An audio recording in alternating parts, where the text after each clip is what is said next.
Usu! What's up guys, it's Jake Shao here, and today, yes, I'm gonna be breaking down the Chainsawman opening 1, and bro, that opening was cracked. Like, it was so good, but I'm gonna get into that later. If you haven't already, make sure you leave a like on the video, subscribe if you're new. We're trying to hit 15k before the end of the year, and yeah, let's get into the video.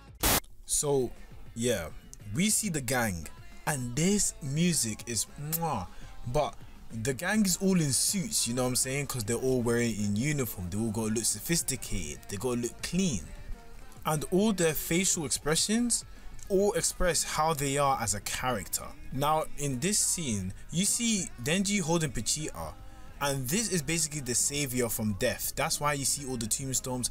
Pochita basically saved him from dying, which is why him grasping onto Pochita the way he is basically representing that he's grasping onto life. Or that's because that's where he went to the tombstone for the dad, and pretty much that's when he was told that he had to pay up or it was over. Obviously, as we're seeing on, we see little sneak peeks and little things between what is going to happen in the future in the anime, where it's Chainsaw Man versus Katana Man. That's why they do a little clash, and they quickly went into that. Obviously, they show us all the devil hunters, which is normal, you know, showing Angel. But the interesting thing about Angel is the fact that Angel is at the bottom of the stairs. Now, he is basically an angel that is a devil angel, meaning that they're at the bottom of the stairwell to heaven. To be able to go to heaven, that's why there's light above and there's darkness on the floor. But they've clearly shown like as if Angel is rejected from going up there since it is a devil. That is why they're at the bottom. In other words, not allowed to enter.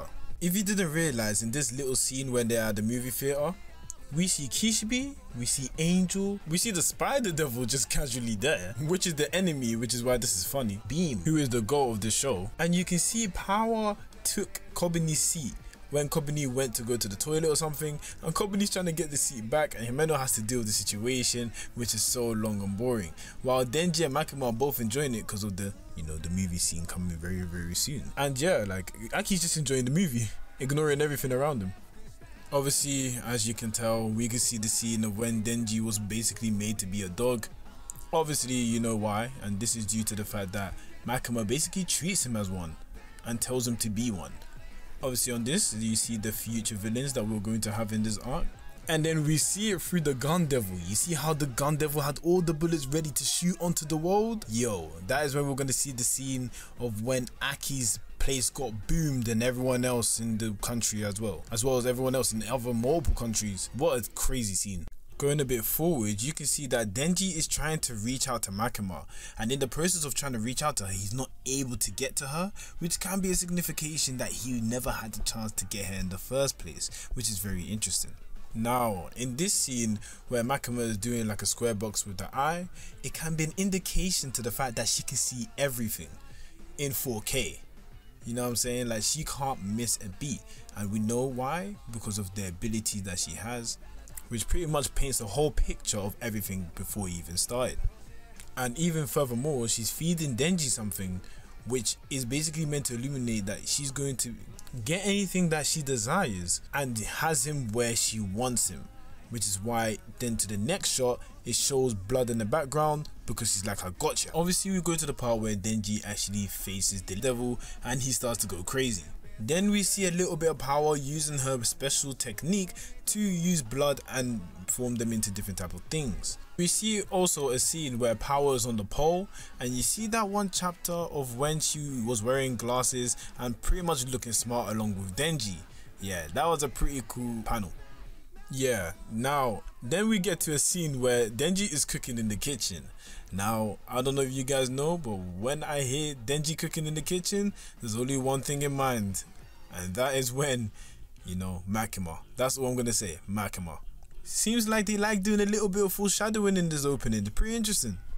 And then you have Power looking like cool guys don't look at explosions type shit and going away in styling. Then we get into a little scene which you have to catch pretty quickly.